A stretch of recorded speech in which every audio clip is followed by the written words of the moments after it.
Good afternoon everyone.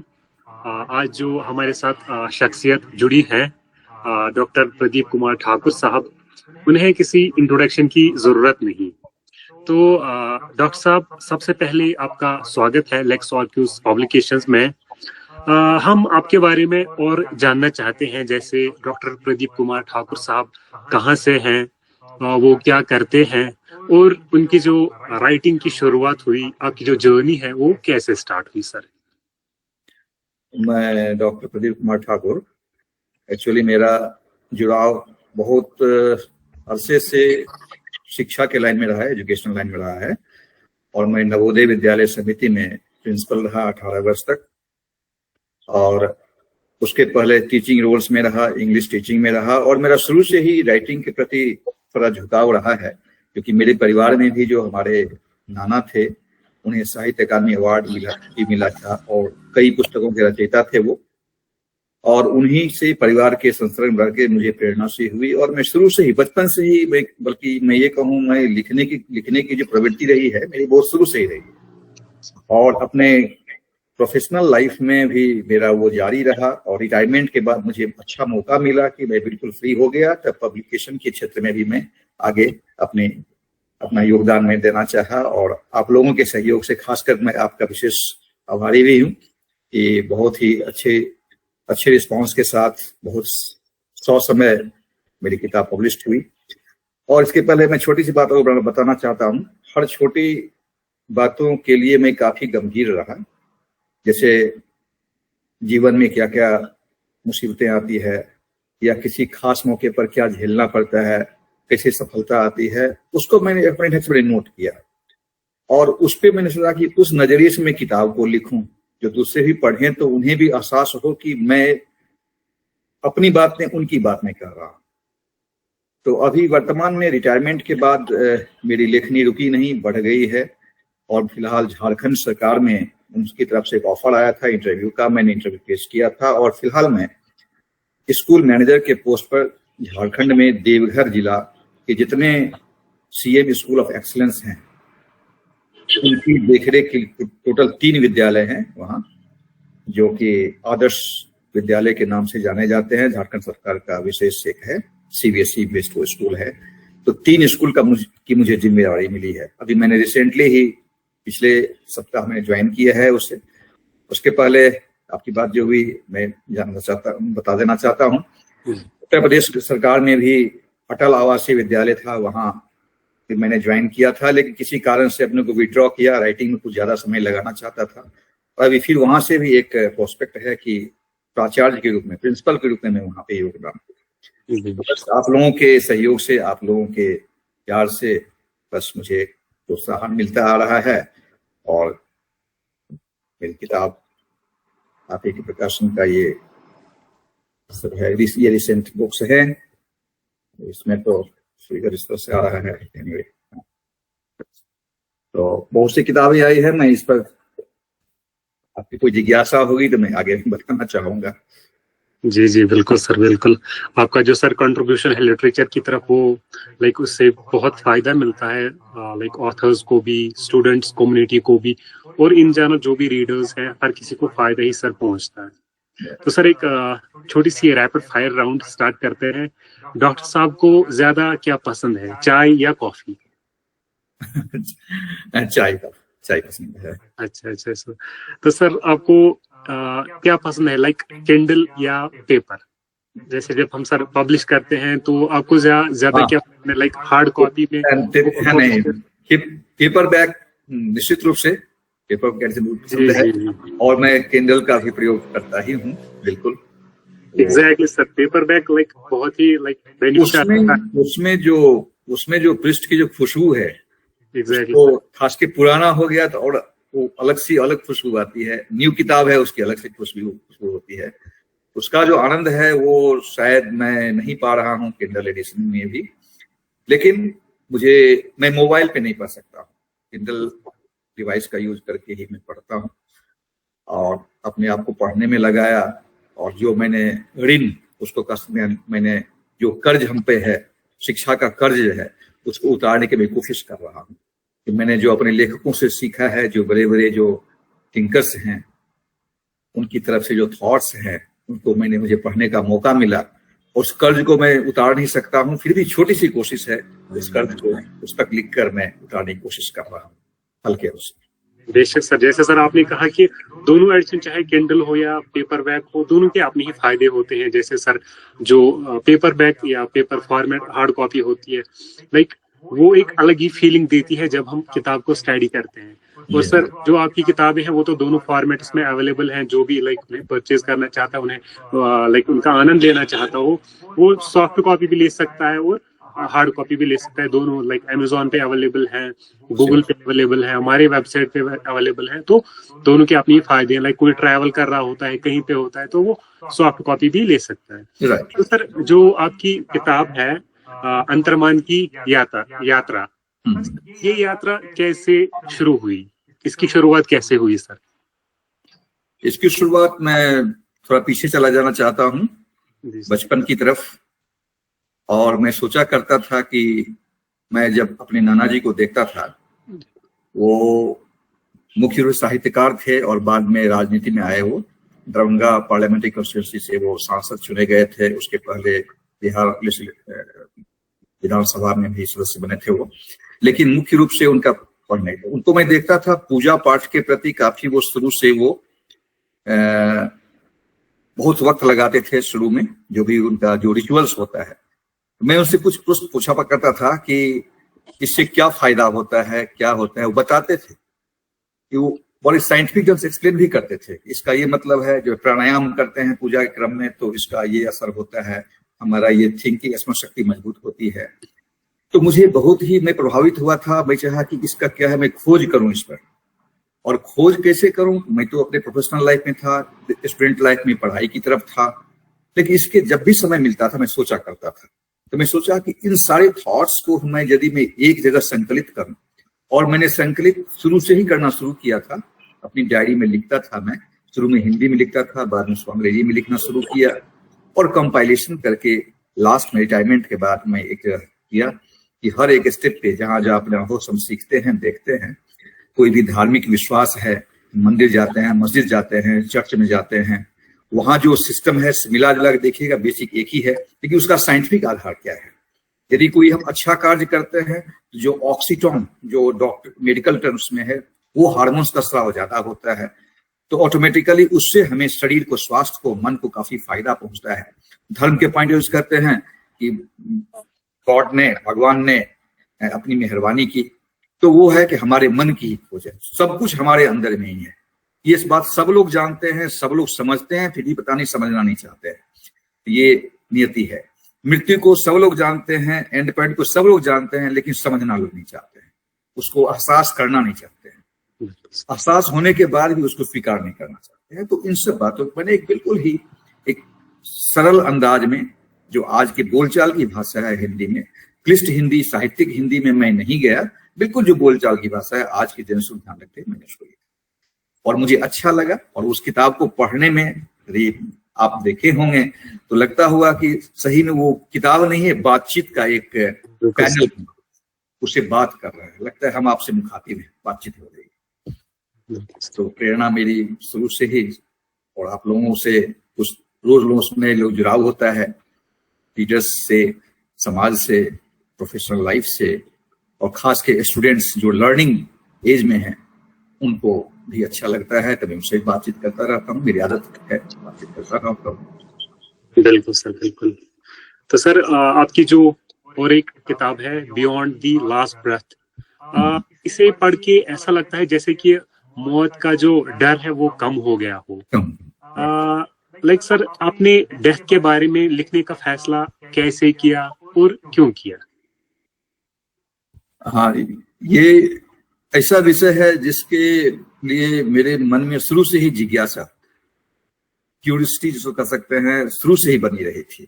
और मैं सोचा करता था, क्योंकि ये घटना ऐसी होती है कि कहीं न कहीं घर में, आसपास में, पड़ोस में, समाचार में हम लोग सुनते आते हैं, और ऐसा खौफ होता है कभी कभी। तो लेकिन वो वास्तविकता क्या है, सबसे विडंबना यही है, जिसको पैराडॉक्स कह सकते हैं। पैराडॉक्स यही है कि लोग समझ नहीं पाते हैं, क्योंकि ये पॉइंट है, ऐसा विषय है जिसमें जब तक कोई एहसास जो करेगा वो लौट के बताने वाला होता नहीं है। लेकिन कभी कभी देखा जाता है कि near death experience, NDE term है, कि कुछ लोग जाते हैं कॉम चले जाते हैं, ऐसा लगता है डॉक्टर मेडिकली उनको डिक्लेयर कर देते हैं कि ही इज नो मोर, लेकिन after some times he comes back to life. और जब आता है तो एक ढंग का जिससे कोई डिलेरियम होता है, इस तरह के माहौल से वो कुछ बोलने की कोशिश करता है कि मैंने ये सा देखा, मैंने लाइट देखा, अपने मैंने फेथ के अनुसार वो नजर आता है। तो वो डॉक्टर के टर्म में है कि कुछ नहीं है, एक मानसिक रूप से एक काल्पनिक इमेज जो क्रिएट होती है। ये अंग्रेजी का टर्म है, साइकोलॉजी का टर्म है हेल्यूसिनेशन। ये कुछ नहीं है, हेल्यूसिनेशन है। लेकिन उसके डीप में गए हैं, इसका एक मैंने अध्ययन भी किया है, मैंने रिसर्च अपने लेवल से भी किया है, व्यक्तिगत अपने परिवार में भी मैंने जहां जो डायरेक्ट जो साक्षात हो रहा है उनसे मैंने बातचीत भी की, और निचोड़ मैंने निकाला कि हर का यही है कि सब में लाइट, प्रकाश का ऐसा कॉमन टर्म्स हर जगह मुझे मिला। बातचीत का, साइलेंट बातचीत की हर जगह टर्म मुझे मिला। कि जो लोग, कुछ लोग विश्वास नहीं करते हैं, जिन्होंने नहीं देखा है, नहीं सुना है, विश्वास नहीं करते हैं। मैं भी शायद विश्वास नहीं करता था, लेकिन कई जगह से जिसका जुड़ाव पुनर्जन्म से भी बहुत लोग अपने फेथ में मानते हैं।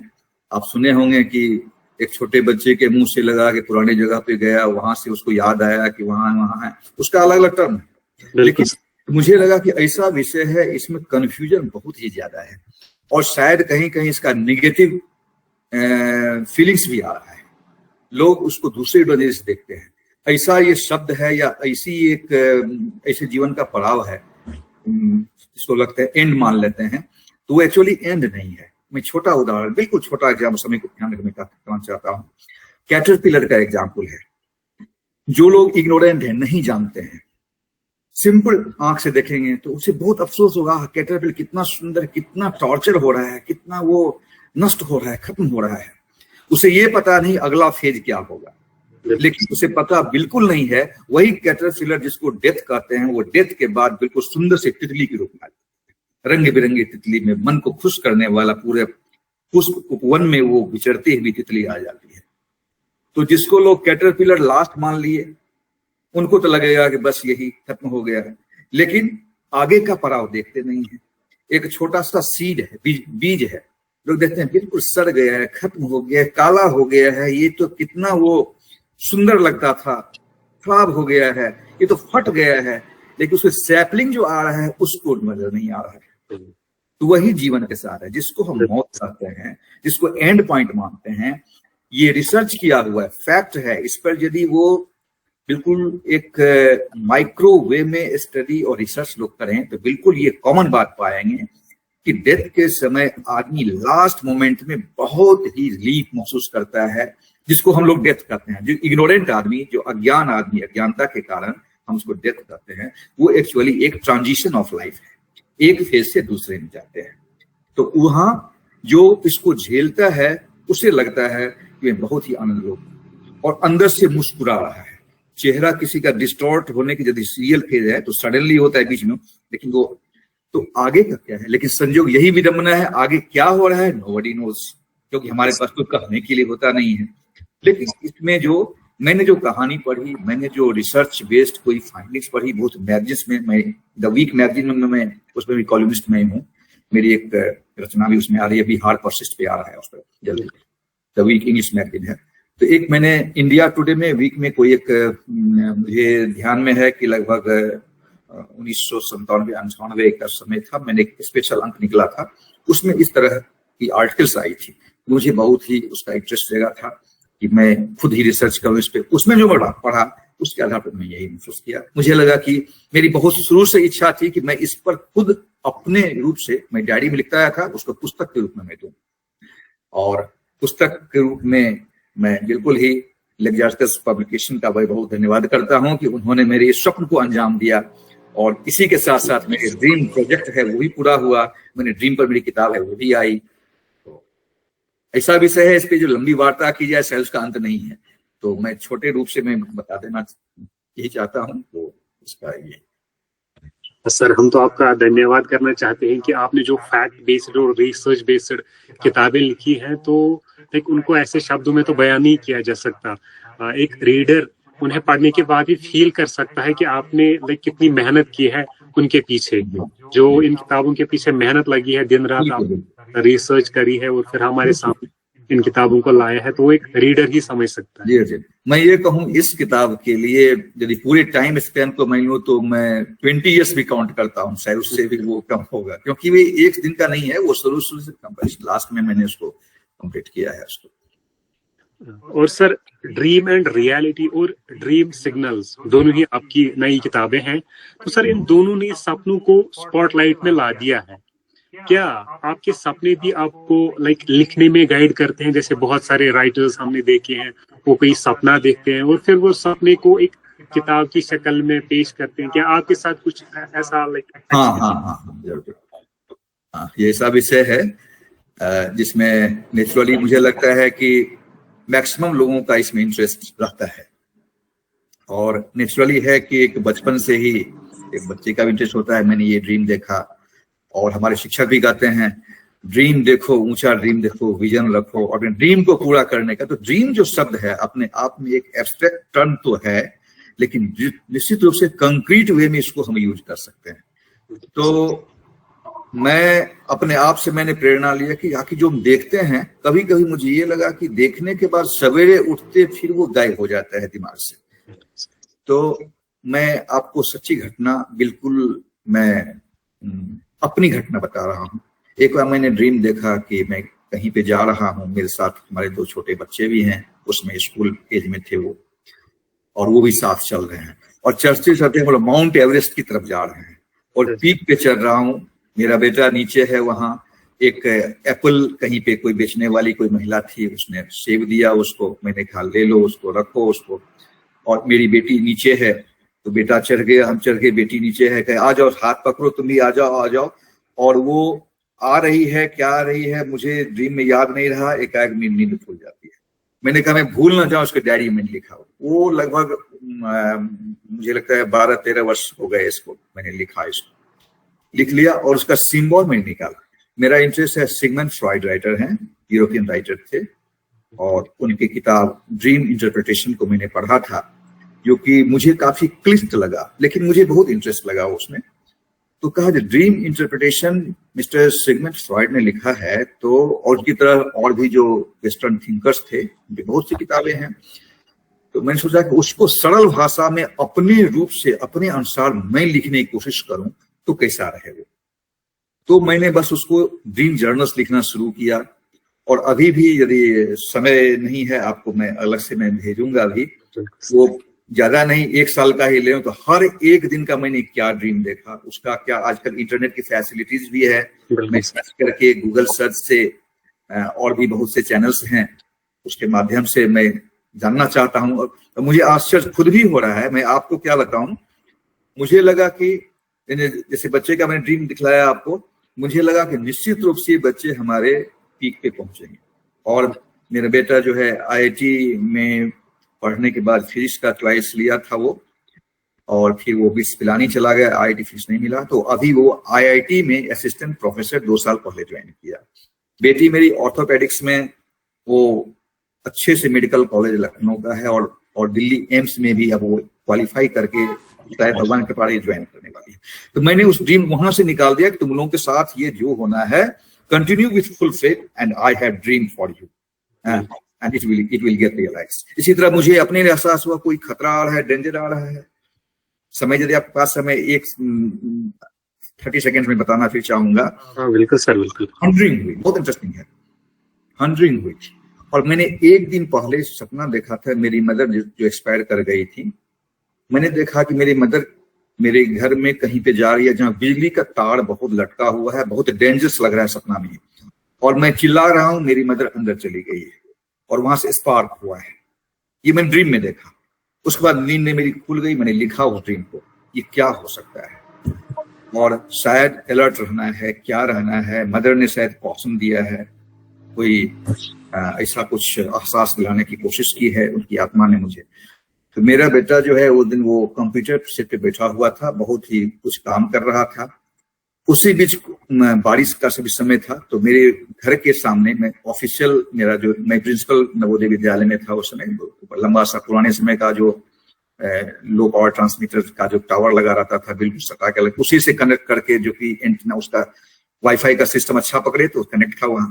तो थंडरिंग हुई एकाएक, उसी समय कुछ क्षण के लिए मैंने बोला या क्या होता है, उसके मन वहां से उठा, वो पानी पीने उठा, उसी में थंडरिंग हुई, पूरा कंप्यूटर डिवाइस पूरा एकदम से स्पार्क के साथ वो जल गया। अब समझते हैं, कल्पना करते हैं कि बाय द वे वहां रहता तो बहुत बड़ी घटना शायद हो सकती थी। और मदर ने मुझे वहां पे बचाने का, उसने खुद चली गई उसमें जो ड्रीम में मैंने देखा। तो कहने के लिए काल्पनिक है, कुछ नहीं, लेकिन आखिर मुझे क्यों वो हिंट्स मिलता है, मुझे लगा कि मुझे लिखना चाहिए, मुझे जो अहसास होता है, मुझे जो परसेप्शन ऐसा हो रहा है, समथिंग इज बिहाइंड दिस।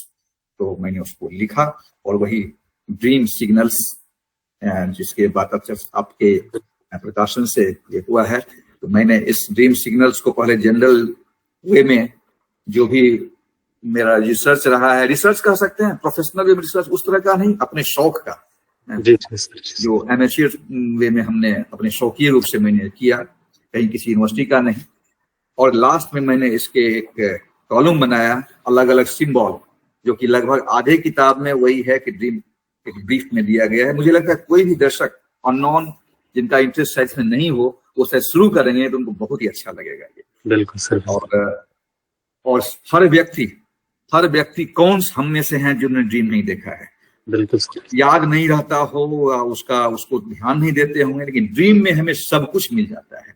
बिल्कुल हमें जो ड्रीम आता है, जो 3 लेयर आदमी का होता है, कॉन्शियस, सबकॉन्शियस, अनकॉन्शियस। हम लोग सबकॉन्शियस में जब होते हैं, ना तो गहरी नींद में सो रहे हैं, ना बिल्कुल ही अनजान है उससे, तो जो सबकॉन्शियस स्टेट होता है उसमें थॉट्स आते हैं। और कभी कभी ऐसा होता है कुछ क्षण के लिए वो हमारे जो सोल है वो भी इससे इस बॉडी से एक लेयर, थोड़ा सा डीप है स्टडी का, थोड़ा सा इंटरेस्ट के लिए मैं बता दे रहा हूँ। बिल्कुल सर। सोल है, आत्मा जिसको कहते हैं, जो रूह कहते हैं, जो रूह आत्मा या सोल जिसको जो कहते हैं, वो 1 लेयर का नहीं होता है, मल्टी लेयर होता है, उसका 3 डायमेंशन होता है। तो होता क्या है कि 2 लेयर्स हमारे अंदर में रहता है, एक लेयर विचरण करता है। आप नींद में जब होते हैं तो आपकी आत्मा का, आपके रूह का, आपके सोल का जो है एक लेयर ऊपर विचरण करता है। और वो ड्रीम से कहीं आप जाते हैं अनजान जगह पे, कभी कभी देखते होंगे बिल्कुल नए जगह में हूँ, कभी गया ही नहीं वहां हूँ, और कभी देखते होंगे बाद में कभी जाते हैं तो अरे यहाँ तो ड्रीम देखा था, इसी से मिलता था, जगह था वहां पे। तो ये क्या है? उसी तरह से डेथ के लिए भी मैं फिर उस पर थोड़ा सा आ जाता हूँ। बिल्कुल सर, बिल्कुल। जब इंस्टेंट डेथ होती है तो उसके बाद आत्मा का टोटल 3 लेयर नहीं निकलता है, एक लेयर निकल गया, एक लेयर वहां विचरण करता है। इसलिए सब हर फेथ में, किसी भी रिलीजन फेथ है कि उसके बाद कुछ क्षण के लिए बॉडी को रखना है, इंस्टेंटली उसको क्रिमेशन के लिए या बरियल के लिए नहीं ले जाना है। तो कुछ क्षण जो रखा जाता है अपने कुटुंब का, अपने लोगों का आगमन का, इसलिए रखा जाता है कि उस समय में किसी की आत्मा हो सकता है, आत्मा जो सोल जो होता है वो बहुत ही नाजुक होता है। जैसे मान लीजिए किसी का नेचर होगा, आप अपने तुलना करिए, ये वाउ नहीं लग रहा है ना, ठीक लग रहा है ना, इंटरेस्टिंग। हाँ, जैसे देखिए हम अपने घर में रहते हैं, यदि घर हमारा गंदा लग रहा है तो मन लगेगा नहीं अच्छा बाहर निकले से। आत्मा के साथ वही होता है। तो घर का लगेगा नहीं बरसात समय क्रैक हो रहा है, शायद वो गिर सकता है, शायद अर्थक्वेक हल्का होगा या अभी ही गिर जाएगा वो, तो अलर्ट हो जाते हैं, नहीं अब इस घर को छोड़ देना है। आपने कितने भी अच्छे घर में, पूर्वज का घर है, खुद बनाया हूं, कुछ ऐसा डेंजर पॉइंट होगा उसको छोड़ना चाहते हैं। वही आत्मा का है, थोड़ा भी आत्मा को जट लगेगा ये बड़ी जहां हम रह रहे हैं भाई ये तो थोड़ा ठीक नहीं है, तो उससे निकलने, और निकलने के बाद एक लेता है नहीं ये बड़ी तो ठीक है, ये घर तो ठीक है, आई मस्ट कम बैक। वो कम बैक का जो होता है उसको नियर डेथ एक्सपीरियंस के लोग जोड़ते हैं, जो साइकोलॉजिस्ट हैं, जो मनोवैज्ञानिक हैं, उसको जोड़ते हैं। तो मैंने उसको ड्रीम को और ये जो है बियॉन्ड द लास्ट ब्रेथ, इसको कोरिलेट किया है। इसलिए इसी के ऊपर एक का वो सेकेंडरी बुक कर सकते हैं इसको। तो इसलिए ऐसा विषय है, बहुत लंबा समय इस पे लगेगा, और उसी लंबे थॉट्स के लिए मैंने कहा कोई सुनने को रेडी होंगे नहीं, तो भाई क्यों नहीं किताब में ये तो कभी मना नहीं करता है, बिल्कुल लिखिए अब। Yes, I continue to write, and it was all regular work, and then finally it was all compiled, and it took shape of book, and finally it took real book with your kind help. Okay. Exactly, sir. I have gone through this very book, sir. It's really a masterpiece. और sir like जो किताबें हैं, किताबों के अलावा जो आपकी real life में भी एग्जाम्पल्स हैं वो बिल्कुल फिलोसॉफिकल हैं। लाइक कोई भी बंदा बिल्कुल आसानी से जो आपकी एग्जाम्पल्स हैं उनको अच्छे से समझ सकता है सर। तो सर ये फिलोसफी से न्यूरो साइंस में आपने शिफ्ट किया है, वो आपकी अगली किताब इनसाइड द माइंड में अच्छे से दिखता है, जिसमें आपने दिमाग को काफी इजीली एक्सप्लेन किया है। तो सर ये जो न्यूरो साइंस का शौक है ये पहले से ही था, ये कब से आपने सर हुआ? बेसिकली मैं लिटरेचर का स्टूडेंट रहा हूँ। वैसे तो मैं शुरू में साइंस का रहा हूँ और साइंस से मेरा जुड़ाव अभी भी बिल्कुल बहुत अच्छा है, ऐसा नहीं है। लेकिन ग्रेजुएशन में मैं चला गया लिटरेचर में, और लिटरेचर में चाहे आप कहानी पढ़ते हैं, फिक्शन पढ़ते हैं, लिटरेरी थॉट्स पढ़ते हैं, लिटरेरी क्रिटिसिज्म पढ़ते हैं, हर जगह साइकोलॉजी, न्यूरो साइंस का हर समय यूज होता है। जो कैरेक्टर्स हैं, अब टॉमस हार्डी का कैरेक्टर्स ले लें, विलियम शेक्सपियर जो बेसिकली एक्टर्स थे, अपने फीलिंग्स को उन्होंने राइटिंग उतारा, ड्रामा खुद लिखना शुरू किया, उन्होंने प्ले राइट अच्छे हुए। विलियम शेक्सपियर अभी दुनिया में लिटरेचर का नाम होता है नंबर 1 में, शेक्सपियर से तुलना करते हैं। तो सब में जो हमारे मानसिक थॉट्स चल रहे हैं उसको स्टडी करने का एक जो पैमाना होता है डायमेंशनली, उसको एक ऑर्गेनाइज वे में करते हैं। तो उस रूप से कि माइंड में हमारा क्या चल रहा है, और एक जो टर्म आजकल सुन रहे होंगे बहुत पॉपुलर हो रहा है माइंड रीडिंग, वो भी उसी से न्यूरो साइंस से रिलेटेड है। और सुनने में एकाएक लगता है कि शायद ये एग्जिस्ट नहीं करता है, ये सब लोग मूर्ख बनाते हैं, बेवकूफ बनाते हैं। ऐसा नहीं है, ये बात वही है जो पामिस्ट्री की है। जो नहीं जानते हैं लगता है कि पंडित जी बन के कोई कहीं पे ठग रहे हैं, लेकिन जो जानते हैं, डीप में जानते हैं कि हर में एक रेखा है, सबका एक अलग अलग पैमाना है। ऐसा यदि नहीं होता तो अभी जो हम पुरानी दुनिया में लौट रहे हैं थंब प्रिंट में। क्यों थंब प्रिंट? इसी पर भरोसा क्यों हो रहा है? क्योंकि सबका यूनिक है। भगवान ने, अल्लाह ने किसी को पैदा ही नहीं किया जिसका कि एक सिमिलर हो, ट्विंस भी हो, एक क्लोन के भी कोई हो, फिर भी अलग अलग होता है। तो ये भी अपने आप में डीप स्टडी का विषय है। अपने अपने इंटरेस्ट से लोग उसको जानना चाहते हैं, लिखना चाहते हैं। तो बस मेरा शौक था, तो इसलिए इनसाइड द माइंड में मैंने और भी किताबें लिखी हैं उससे रिलेटेड। स्मरण शक्ति कैसे बढ़ाएं, how to improve your mental power, mental capacity, mental thing, और सारे के पीछे वहां है हमारे बच्चे। मैंने अपने बच्चों का मतलब स्टूडेंट्स का बिल्कुल को ध्यान में रखते हुए कि जो मेरे मन में जिज्ञासा थी, हो सकता है वही जिज्ञासा आज के जनरेशन के बच्चों के मन में भी हो। खासकर जो डिजिटल एज है, अभी माहौल थोड़ा दूसरे ढंग का हो गया है। गूगल गुरुजी के नाम से लोग फेमस ज्यादा हो रहे हैं, टीचर्स से भी लोग डाउट करने लगे हैं क्लास में। उधर ऑफलाइन क्लास चल रहा है, टीचर्स पढ़ा रहे हैं, और हमारे बच्चे जो है वो अपने गूगल्स को खोज के वहां से मिलान करते हैं कि टीचर्स की भाषा जो है हमारे भाषा से मैच खा रहा है कि नहीं खा रहा है। तो फिर तो वो उस चैलेंजिंग एज में ऐसा चाहिए कि बिल्कुल हर एक छोटी छोटी बात का बिल्कुल एक ऑथेंटिक वे में, लॉजिकली कन्विंसिंग वे में पॉइंट्स को प्रेजेंट किया जाए टीचर्स के द्वारा। और बेसिकली मैं टीचर हूं, तो मैं चाहता हूं कि जो हमारे लर्नर्स हैं, हमारे साथी हैं, हमारे मोटिवेटर्स भी हैं, हमारे जो रीडर्स हैं, हमारे जो स्टूडेंट्स, हमारे उन्हीं से मोटिवेशन पाके मैंने इतना करने की कोशिश की। और मेरी बहुत सी किताबें अभी पेज में हैं। मुझे लगता है कि शायद इस वर्ष के अंत तक मोर देन 40 बुक्स मेरी सारी हो जाएगी। और मैं आपसे अनुरोध करता हूं कि मेरी और किताबों का मुझे मौका दीजिए जरूर उसको। बिल्कुल सर, ये तो सर हमारी हम बहुत खुश हैं आपके साथ काम करके। हम जो आपका काम है बहुत अमेजिंग है। हम देखते आ रहे हैं, हमने बहुत सारी किताबें पब्लिश की हैं, तो सर हमें पता होता है कि कौन सी किताब का लेवल क्या है। तो सर आपने जैसे हम ऑब्जर्व किया, आपने लाइफ में काफी कुछ देखा है, आपने काफी कुछ एक्सपीरियंस किया है अपनी लाइफ में। तो जिंदगी का कोई ऐसा पल जो आपको डीपली ट्रांसफॉर्म कर दिया हो सर, आपकी लाइफ में कोई ऐसा इवेंट, कुछ ऐसा एक्सपीरियंस जिसने आपको टोटली चेंज किया हो या ट्रांसफॉर्म किया हो सर? हाँ, मैं एक बार DAV public school Kahalgaon Bihar में, भागलपुर के पास है, एनटीपीसी प्रोजेक्ट में स्कूल था। तो उस समय में ब्रिज नहीं था और हम लोग नौका से, जो छोटी बोट होती थी इंजन लगा हुआ, उससे हम लोग पार करते थे गंगा नदी। तो उसी क्रम में गया तो एक बार ऐसे मौसम खराब था और छोटी सी नाव थी और मुझे ऐसा एहसास हुआ कि शायद कुछ ऐसा हो जाए, हे भगवान एक जीवन हमको दे दीजिए आज। मैंने ये प्रार्थना की थी। अच्छा, वो मैं समझता हूँ कि शायद वो मेरी लाइफ का वो बहुत ही ट्रांसफॉर्मेशन पॉइंट जो कर सकते हैं।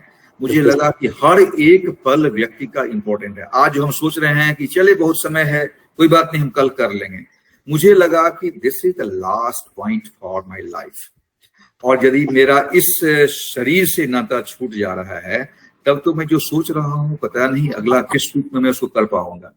तो मुझे लगा कि नहीं, इसी रूप में मुझे आगे कुछ करना है, उसके लिए बस भगवान हमको मौका दीजिए। और बिल्कुल जो टर्बुलेंट नाव था वहां, कुछ लोग, मुझे सबसे ये था कि मुझे तैरना बिल्कुल नहीं आता था और जो नाविक जो चला रहा था बिल्कुल ही वो बैलेंस्ड में कहा थोड़ा ही मत हिलिए, एकदम बिल्कुल रिमेन बैलेंस्ड। और बहुत अच्छा पाठ मैंने सीखा उस नाविक से, उस बोटमैन से मैंने बहुत अच्छा पाठ सीखा। उसने कहा कि remain balanced, nothing will happen to you. बिल्कुल आप हिलिए नहीं, बिल्कुल अपने आप को, नहीं तो इम्बैलेंस हो जाएगा, फिर वो दिक्कत हो जाएगी। और वहां से टकरा टकरा के उसका तख्ता का पानी, उसका टुकड़ा भी आ रहा था मेरे चेहरे पे। मैं बहुत तूफान टाइप का हो गया था। उस समय बाढ़ का समय था और डर लग रहा था, लेकिन जब पार हुए मुझे लगा और लोग शायद स्विमिंग करके, तो वो मेरा बहुत टर्निंग पॉइंट। और वहां से मैंने बिल्कुल सोचा कि हर एक दिन मेरा दूसरे के लिए ही लगे।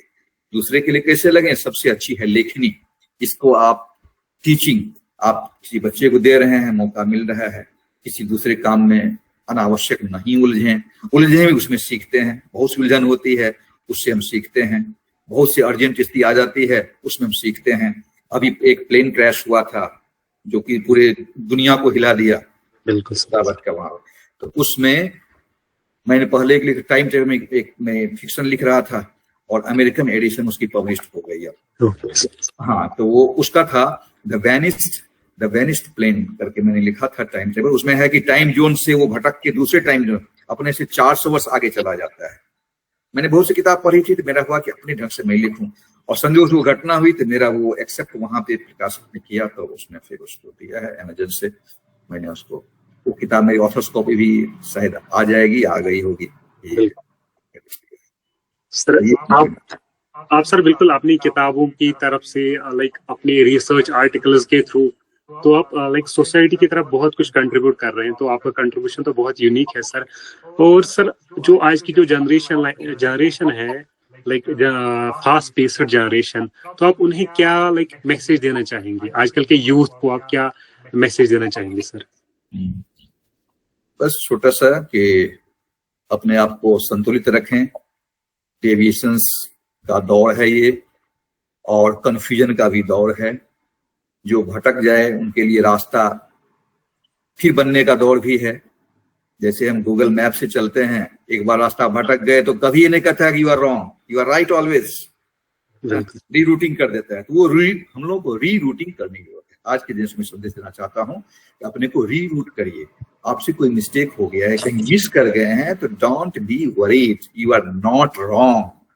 ये आपका एक कार्य क्षेत्र है कि आप वहां से आगे बढ़ के चले गए कहीं, और आप डेविएशन थोड़ा सा हो गया, कोई बात नहीं, कैरी ऑन, कंटिन्यू और अपने बैलेंस रखिए। और जितना भी डिस्ट्रैक्शन है, भाषण देने से तो कोई उससे अमल नहीं हो पाता है। अपने आप से ही सीख कर कैसे उसको, क्योंकि टैकल करने का तरीका खुद का ही काम आता है। हम टीचर्स ट्रेनिंग में जो सीखते हैं या जो पढ़ाते हैं या पढ़ते हैं, शायद वो क्लासरूम में काम नहीं आता है। क्लासरूम में अपना ही तरीका काम आता है। हमारा पर्सनल टीचिंग स्टाइल क्या है, वो ज्यादा काम करता है, वही होता ही है। और सारे बस किताब का टेक्सुअल लाइन हरा रह जाता है। कोई आप टेक्निकल प्रोफेशनल लाइफ में, आप फॉर एग्जांपल प्रकाशन की दुनिया में आप हैं, तो आपकी अपनी तकनीक जो है, टेक्निक है, वो ज्यादा काम आ जाएगी, बशर्ते कि उनके हम कंपैरिजन करके या दूसरे से एक टेक्सुअल आधार पर उसको हम फॉलो करेंगे। यूट्यूब अपने तरीका सब लोग अपना बना देते हैं, लेकिन आपका अपना वो ओरिजिनल तरीका होगा, वही जो रूल्स से हट के थोड़ा होता है। हाँ, बिल्कुल सर। तो वो मैं संदेश देना चाहता हूँ आज के यूथ को। आप देखेंगे मेरे पीछे कुछ नजर आ रहा होगा, मैं अपने छोटे से रूम में भी, यहाँ भी मैं एक बोर्ड रखा हूँ। जी जी जरूरत पड़ती है तो मैं यहाँ ऑनलाइन किसी को देने की कोशिश भी करता रहता हूँ।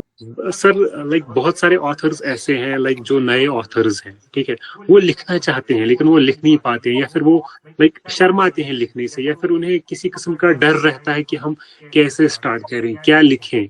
तो आप सर नए ऑथर्स को लाइक क्या सजेशन देना चाहेंगे जो लिखना चाहते हैं लेकिन लिख नहीं पाते हैं? अब मैं इसी पर आप सही हैं। एक मेरा स्टूडेंट था, मुझे नाम पूरा याद नहीं आ रहा है, उसको लिखने का बहुत शौक था। जी अब आप कहेंगे सर मैं पूछा हूँ कुछ और आप कुछ और बता रहे हैं, मैं उसी के लिए बता रहा हूँ। बिल्कुल बिल्कुल सर, बिल्कुल। वो बच्चा बहुत इंटरेस्ट लेता था, कुछ छोटी मोटी कविता भी लिखता था स्कूल के मैगजीन के लिए वो। तो मैंने उससे पूछा क्या तुम बनना चाहते हो आगे, किसमें तुम्हारा लिटरेचर में इंटरेस्ट मुझे लग रहा है कि तुम होगे। कहा कि हाँ सर मुझे लिटरेचर में इंटरेस्ट है और मैं लिखना चाहता हूँ, मैं लिखूंगा। बहुत दिनों के बाद संयोग से उसको दिल्ली यूनिवर्सिटी में एडमिशन हुआ था, तो मेरी उससे भेंट हुई। एक बार फोन किया था, टीचर्स डे पे उसने कॉल किया था, पूछ लिया कि तब अच्छा तुम्हारा एक हॉबी था लिखने का, क्या कोई इसमें प्रोग्रेस कहीं पे? फिर क्या सर बहुत बिजी, टाइम ही सर नहीं मिल पाया उसमें। तो लेकिन मैं सोचता हूँ कि अभी मैं ग्रेजुएशन में क्लियर कर लेता हूँ, उसके बाद मैं उसको पूरा टाइम दे पाऊंगा। तो मुझे डाउट हो गया कि ऐसी तुम्हारी भाषा, मैं उसे कहा नहीं, उसको मैंने डिस्करेज करना नहीं चाहा, मैं रुक गया वहां पे कि मुझे डाउट हो गया। और बहुत दिनों के बाद संजोग से उस बच्चे से बात जब हुई, उसमें किसी अच्छे पोस्ट पे था, क्या आपका साइड में हॉबी राइटिंग पे? कहाँ सर आया, you will never get time if you wait for the time, it's very difficult, almost impossible for you, that time will be adjusted along with you। या तो मैंने उसके अनुसार, जब तक आप नहीं बढ़ेंगे टाइम आपको कभी नहीं आएगा। मेरा उन जिनका राइटिंग इंटरेस्ट है, बिल्कुल वो वेट नहीं करें, राइटिंग अपनी डायरी में लिखें, प्रतिदिन एक लाइन ही सही, एक पंक्ति ही सही, एक पैसेज ही, एक भी जो भी हो, अपनी फीलिंग्स को वो लिखें। डायरी का मतलब ये नहीं है कि today I got up early in the morning, then I completed my all normal routine, that it. तब मोनोटोन डेली वही हो जाएगा, डेली आप करते ही। लेकिन आज मेरी किससे मुलाकात हुई, मेरे मन क्या फीलिंग्स आई, मैंने क्या सोचा, आज मेरे क्या आइडिया आया, उसको कुछ ही वर्ड में लिख तो डालिएगा, आप राइटिंग आपको वहीं शुरू हो जाएगा। एग्जैक्टली। और एने फ्रेंच के डायरी का बहुत लिटरेचर में नाम है, वो क्या है, वो छोटी सी लड़की एक डायरी लिखते हैं, वर्ल्ड फेमस लिटरेचर में माना जाता है। वही डायरी कंपाइल किसी पब्लिश करा दिया, वर्ल्ड फेम उसको मिल गया, उसको बहुत से प्राइज मिल गए उसको आफ्टर। तो यही है आज के युवकों से, आज के बच्चों से, जिनका राइटिंग में शौक है, बिल्कुल उस शौक को कभी मृत नहीं होने दें, कंटिन्यू उसको कुछ न कुछ लिखते रहें, क्योंकि अब लेटर हाथ से लिखने का जमाना लग गया है। हेलो हाय वाला वो मैसेज टाइप का मैसेज चल रहा है, ऑटोमेटिक मैसेज भी चल रहा है। तो राइटिंग जो कमजोर हो रही है उसको हाथ से लिखें, नहीं तो टाइप जरूर करें, हाथ से टाइप करें। गूगल वॉइस पे मत जाएं, हाथ से लिखने की कोशिश करें, हाथ से टाइप करने की टाइपिंग कोशिश जरूर करें, और चलता रहेगा, वो बहुत बड़े अच्छे हो जाएंगे। लेकिन रेगुलर होना चाहिए। आपने सर बहुत अच्छा कहा कि लिखना चाहिए। एक आप में शौक है लिखने का, तो आप एक बार लिखना तो स्टार्ट करिए, है ना सर।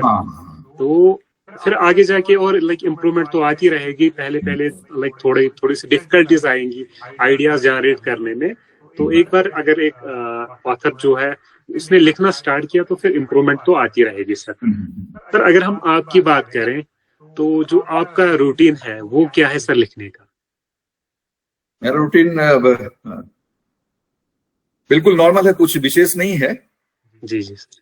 जैसे अब जब तक मैं जॉब में था या अभी मैं ज्वाइन किया हूँ, मंडे से फिर मैं अपने कार्य में जुट जाऊंगा, तो मेरी आदत है कि सवेरे में उठा, फ्रेश होने के बाद मेरी आदत शुरू से ही रही है, जरूर मैं वॉकिंग हल्का करने के बाद थोड़ा सा योगा कर लेता हूँ, उसके बाद मैं बैठ जाता हूँ, आधा पन्ना ही क्यों से ही, जब तक मैं लिखता नहीं आगे पूरा मेरा शुरू होता ही नहीं।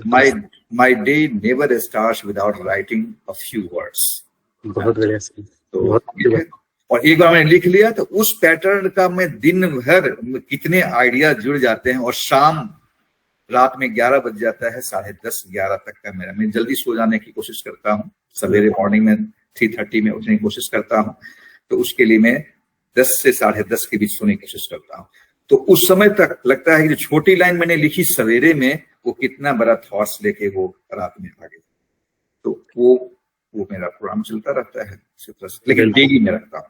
बिल्कुल सर, आपने सर अच्छी बात कही सर।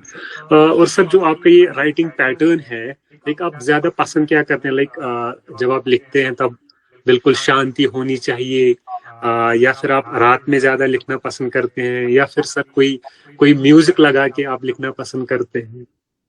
आपकी प्रेफरेंस क्या है सर? लाइक ज्यादा आइडियाज आपको कैसे मिलते हैं लिखने के लिए? हाँ, होता है कि बहुत अच्छा क्वेश्चन आपने पूछा है। ये सबके साथ ऐसा होता है। मैंने ऐसे बच्चों को, साथियों को देखा हूँ जो कि मैथ्स बनाते हैं, म्यूजिक हल्का ट्यूनिंग लगा देते हैं। मेरी आदत रही है शुरू से ही, मैं BBC वर्ल्ड सर्विस में लगा देता हूँ। कभी कभी मैं न्यूज से सुनता रहता हूँ, पता नहीं क्या होता है, सोते समय में वही लगा देता हूँ। और उसके साथ जो है बाय द वे कुछ ऐसा पॉइंट मिलता है, मेरी राइटिंग में शामिल हो जाती है। तो और शांत वातावरण, ऐसा नहीं है कि मैं बिल्कुल शांत हो, क्योंकि मुझे एनवायरनमेंट से एडजस्टमेंट करने की आदत हो गई है। एडजस्टमेंट, क्योंकि वो बिल्कुल जो शांत आप जो आज से 2 डिकेड्स एगो वाला वो चाहते हैं, वो पॉसिबल आज के समय में नहीं हुआ। और बिल्कुल साउंड प्रूफ रूम रखने का वो सुविधा हम लोगों के लिए हर जगह उपलब्ध नहीं है। तो किसी भी वातावरण में, खास कर रात्रि के समय में, कंसंट्रेशन मेरा बहुत ज्यादा अच्छा होता है। और सवेरे के समय आधा घंटा का समय होता है, वो बड़ा अच्छा मेरे लिए होता है। सर एक और बात हम कहना चाहेंगे, आपकी एक और जो किताब है बहुत ही स्पेशल किताब है, इसलिए हमने इसको लास्ट में थोड़ा रखा था, from ordinary to extraordinary. ये सर आपकी एक बहुत ही छोटी सी किताब है, लेकिन बहुत बड़ी किताब है सर अगर देखा जाए तो। सर क्या लाइक आपकी लाइफ में कभी कोई लाइक ऐसा इवेंट आया हो, या जब आपने खुद को ऑर्डिनरी महसूस किया हो? हाँ, राइट। एक्चुअली इसमें बाय डिफॉल्ट हम लोग ऑर्डिनरी हैं। भगवान ने हम सबों को ऑर्डिनरी ही पैदा किया है, और ऑर्डिनरी का अलग पावर होता है, उसमें बस एक्स्ट्रा जोड़ना है। और एक्स्ट्रा क्या है? Extra effort, extra thinking, extra good mentality, extra work. जो एक्स्ट्रा टर्म को जोड़ लेता है, ऑर्डिनरी हम लोग हैं ही, ऑर्डिनरी में थोड़ा सा एक्स्ट्रा पॉइंट जोड़ देना है। यदि कोई 4 घंटे की पढ़ाई करता है, उसमें से 4 घंटे 5 सेकंड का, तो 5 सेकंड एक्स्ट्रा हो गया। तो 5 सेकंड में कोई है अपना डेविएट होके पढ़ रहे हैं, बस 10 मिनट का कंसंट्रेशन कर लेना है, फोकस कर लेना है, वो हमारा एक्स्ट्रा पार्ट हो गया। तो वो जो बस अपने जीवन में एक्स्ट्रा जोड़ देंगे, और कभी भी अपनी तुलना दूसरे से नहीं करनी है। बिल्कुल सर, क्योंकि हर कोई बंदा सर अपने आप में सिंगल है। हाँ, अपने तुलना, क्योंकि भगवान ने हमें पूरा बनाया है, सारा कुछ ही है पूरा। कहते हैं, आप सुने हुए, कहावत भी है, मिथोलॉजिकली भी है, रिलीजियस पॉइंट में मानते हैं कि ब्रह्मांड शिव कहते हैं, शिव को ब्रह्मांड, माने पूरे विश्व का, पूरे यूनिवर्स हमारे यहाँ। भगवान कृष्ण ने दिखाया था, गीता में एक रेफरेंस है कि उन्होंने पूरे जब विराट रूप दिखलाया तो पूरा विश्व दिख गया। तो अपने पे फोकस करते हुए अपनी तुलना अपने से करें। मैं कल और आज, कल से मेरा आज अच्छा हुआ कि नहीं हुआ, कहीं डाउन तो नहीं चला गया स्केल। डाउन गया तो हम कल फिर एफर्ट करेंगे, हम एक्स्ट्रा एफर्ट फिर करेंगे कि कम से कम अपने लेवल में ऊपर हम। तो वही फ्रॉम ऑर्डिनरी टू एक्स्ट्राऑर्डिनरी। वैसे किताब बहुत उससे मिथोलॉजी, वो स्टोरीज के रूप में है, उसमें जो रीडर्स पढ़ेंगे बहुत, उनको बहुत मजा आएगा। और मैंने अपने प्रोफेशनल टीचिंग लाइफ में, स्कूल लीडरशिप रोल्स में जो मेरा रोल रहा है, उसका मैंने तुलना की है जवाहर नवोदय विद्यालय के बच्चों के साथ। जो साक्षात्कार मेरा होता रहा है, कैसे कैसे उनको डिप्रेशन से मैंने उबार के ऊपर लाया। मैंने क्या लाया, मतलब उनको मैंने मोटिवेट करने की कोशिश की। और इस क्रम में छोटी सी बात मैं फिर कुछ सेकंड बताना चाहता हूँ। You can't motivate others till the time they are ready to be motivated. Exactly sir. आप किसी को मोटिवेट नहीं कर सकते हैं, बिल्कुल पावर ही नहीं है, जब तक कि आपके सामने जिसके बैठा हुआ है वो खुद मोटिवेट नहीं हो सकता, जब तक उसमें विलिंगनेस कहेगा भाषण दे रहे हैं क्या। और बुक राइटिंग ऐसा क्षेत्र है कि आपको बिल्कुल फ्रीडम देता है कि आपको वो साइकोलॉजी कि दूसरा हमारा सुन रहा है नहीं सुन रहा है, you are yourself the master, you will do. और सबसे बात एक छोटी सा जोड़ देना चाहता हूं कि यदि बुक प्रकाशित होने के बाद या प्रूफ रीडिंग के दौरान भी आप पढ़ते हैं इसको और आपको अच्छा लगता है, तो be sure that your readers will also feel good. बिल्कुल। जैसे कोई कुकिंग की नहीं कैसे है, तो पहले तैयार करने के बाद थोड़ा टेस्ट करते हैं कि भाई कैसे, मुझे अच्छा लग रहा है, I am happy, others will enjoy it. ठीक नहीं लग रहा है तो इम्प्रूव करें। तो वही बात राइटर्स के साथ है, अपने पढ़ के देखें। राइटर्स खुद नहीं पढ़ेंगे अपने राइटिंग को, कहावत ही नहीं है, वास्तविकता। मैंने पहले सुनता था पहले में, लेकिन अब मुझे एहसास हो रहा है कि एक राइटर अपनी ही किताब को यदि 10 बार नहीं पढ़े तब फिर उस किताब का कोई वैल्यू नहीं है। वैल्यू नहीं है सर। यदि हम 10 बार खुद पढ़ते हैं, 10 बार अलग अलग मीनिंग निकल आता है, लगता है कि मुझे यहाँ इंप्रूव करना चाहिए था, मुझे ऐसा करना चाहिए था, या ये बहुत अच्छा मैंने लिखा कैसे, ये इतना अच्छा मैंने कैसे लिख डाला। तो ये सारी बातें आती हैं इन बातों को। बिल्कुल सर, आपसे सर बहुत कुछ सीखने को हमें मिला। और सर लास्ट पे हम कहना चाहेंगे कि लेक्स आर्क्यूस पब्लिकेशन के साथ जो आपका एक्सपीरियंस रहा, उसके बारे में सर आप क्या कहना चाहेंगे? बिल्कुल, लेक्स आर्क्यूस का जो मेरा जो अनुभव रहा है, मैं प्रथम दिन से ही, फर्स्ट डे से ही जब मेरा आपसे कम्युनिकेशन हुआ, मुझे सबसे अच्छी बात ये लगी कि मेरे पहले ही पब्लिशर्स थे बहुत, तो जो ऑथेंटिक और बिल्कुल ही एक ट्रांसपेरेंसी जिसको कर सकते हैं, और punctuality, compliance with the given deadline time. यदि मैं उम्मीद करता हूं कि 15 दिन लगेंगे, 17 दिन लगेंगे, शायद 20 दिन लग जाएंगे, और लगा कि 15 दिन होने के पहले ही मेरा वो मेरे पास वो आ रहा है, तो कितनी खुशी होती है राइटर्स को। बिल्कुल सर। और उत्साह बढ़ता है कि नहीं, अब मेरा कुछ भी वर्क पेंडिंग नहीं रहेगा, मेरा सारा जो रिटन स्क्रिप्ट है वो जीवंत होके आपके माध्यम से आ जाएगा। तो पहली बात मैं कहता हूँ, मेरा जो अनुभव रहा कि बिल्कुल टाइम फ्रेम वर्क को लेकर बहुत ही सजगता मुझे देखने को मिली आपकी पब्लिकेशन में, लेक्स आर्क्यूस के पब्लिकेशन में। और दूसरी बात, ट्रांसपेरेंसी, और उतने ही अच्छी डीलिंग्स जो बिहेवियर का होता है कभी कभी अब रिस्पॉन्स में कुछ दूसरा कुछ सिंबल मिल जाता है, ऐसा कुछ नहीं। मुझे बिल्कुल लगा फैमिली एटमॉस्फेयर की फीलिंग्स, मुझे लगा कि कभी लगा ही नहीं कि मैं कहीं बाहर हूँ। और खास के मैं भी उस एरिया में, जम्मू कश्मीर के एरिया में 3 साल का मेरा अनुभव रहा है, मैं कार्य कर चुका हूँ। जवाहर नवोदय विद्यालय राजौरी, जिसमें कोटरन का वो प्लेस था, बखोरी ब्लॉक था, वहाँ JNV मॉडल स्कूल था, वहां मैं प्राचार्य, फर्स्ट मेरी पोस्टिंग प्राचार्य प्रिंसिपल के रूप में मेरी वहीं हुई थी 2006 में। तो 2006 से 2009 में रहा। तो मुझे बिल्कुल विश्वास था, मैं अपने लगा ऐसा कि मैं अपने घर में आ गया हूँ वापस। होता है कि प्रथम जो फर्स्ट जो अपॉइंटमेंट जहाँ होता है, जिसमें तो एक लगा हुआ, अभी इच्छा होती है मैं वहां जाऊं। बिल्कुल सर, बिल्कुल नहीं मिल पाता है, लेकिन मैं जाने की बहुत इच्छा होती रहती है। लगता है मैं घर जा रहा हूँ, तो घर की फीलिंग्स आपके द्वारा। Thank you so much sir for your kind words. हमें भी सर बहुत खुशी होती है जब हम एक काम बिल्कुल डेडलाइन से पहले ही कर देते हैं। और सर हमारी हमेशा यही कोशिश रहती है कि हम जो भी काम लें, अगर हम आपको बोलते हैं कि 10 दिन में हो जाएगा, हम वो काम 8 दिन में ही करें। उससे सर हमें भी एक खुशी मिलती है, और ऑथर को भी भरोसा होता है कि हाँ, काम अच्छे से हो रहा है। और सर जैसे आपने कहा कि आप खुश हैं हमारे साथ काम करके, तो सर हमें भी बहुत खुशी होती है कि हमारी तरफ से कोई कमी नहीं रही होगी काम में। हाँ सर, बहुत अच्छा।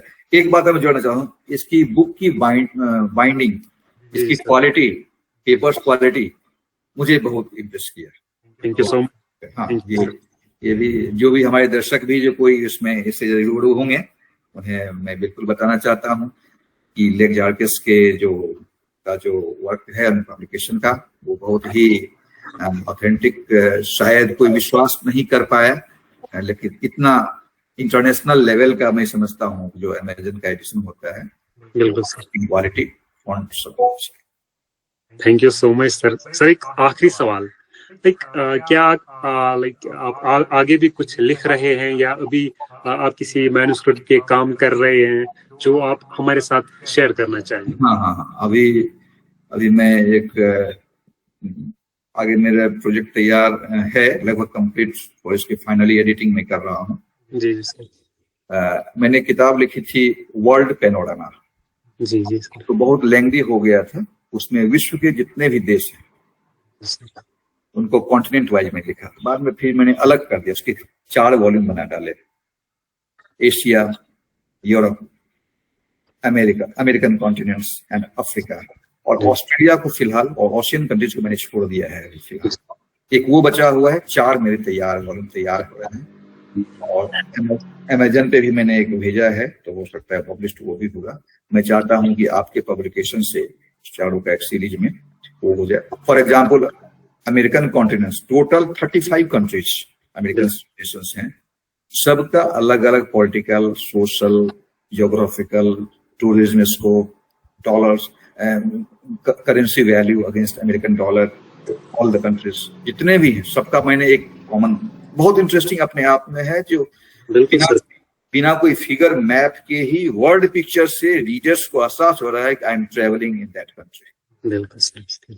और मुझे खुद लगा कि मैं ट्रेवल कर रहा हूं, तो निश्चित रूप से रीडर्स हमारे हैं, बिल्कुल इनको महसूस होगा वर्ल्ड पिक्चर्स का उसमें। जी। और सर लाइक जो हमारे व्यूअर्स में से अगर कोई आपके साथ जुड़ना चाहे, आपके साथ आपके बारे में और जानना चाहे, तो वो आपको कहाँ पे फॉलो कर सकते हैं? जैसे इंस्टाग्राम, फेसबुक, कुछ सोशल नेटवर्क जो शेयर करना चाहें? अब मैं उसमें बहुत ही ज्यादा मैं अभ्यस्त नहीं हुआ हूँ, लेकिन इंस्टाग्राम में है मेरा। फेसबुक से भी मैं जुड़ा हुआ हूँ उसको मैं, और मेरा वेबसाइट भी बना हुआ है, लेकिन मैं अपने लड़के से हेल्प लेता रहता हूँ। शायद वो पता नहीं इनएक्टिव हो गया है क्या। वेबसाइट पे मैं अपडेट कर बहुत जल्दी, इसी मंथ्स में मैं चाहता हूँ कि मैं उसको कंप्लीट वेबसाइट अपडेटिंग में कर दूं। जितनी बुक्स हैं, जो डिटेल्स है, मेरा ईमेल एड्रेस है, जो कॉन्टेक्ट नंबर है, इंस्टाग्राम का लिंक है, वेबसाइट सारा में दो, और मेरे ब्लॉग के भी जो लिंक्स हैं, मैं सबको एक साथ कंपाइल्ड में एक जगह पे सब डिटेल्स पा सकते हैं। लेकिन बस थोड़ा सा इंतजार करना पड़ेगा। अभी तो वैसे अभी भी हो सकता है, लेकिन with in a couple of weeks, शायद इसी महीने में वो मैं पूरा कर देने का टारगेट रख रहा हूँ। और आपने याद दिला दिया, अब तो मेरे लिए ड्यूटी हो गई, निश्चित रूप से जरूर करूंगा। क्योंकि बहुत सारे लोग ऐसे होंगे सर जो आपके बारे में और जानना चाहते हैं, तो आपकी वेबसाइट पे जाके वो अच्छे से आपके बारे में जान सकते हैं। बिल्कुल सर, बिल्कुल। हम आपका जो इंस्टाग्राम लिंक है और जो आपका जो वेबसाइट है वो हम वीडियो में शेयर कर देंगे, तो जो आपके साथ जुड़ना चाहते हैं, आपके बारे में और जानना चाहते हैं, तो वो आज इजीली लाइक आपके साथ कॉन्टेक्ट कर सकते हैं। जी बिल्कुल sir. Sir thank you so much sir, आपने हमारे साथ बहुत कुछ शेयर किया सर।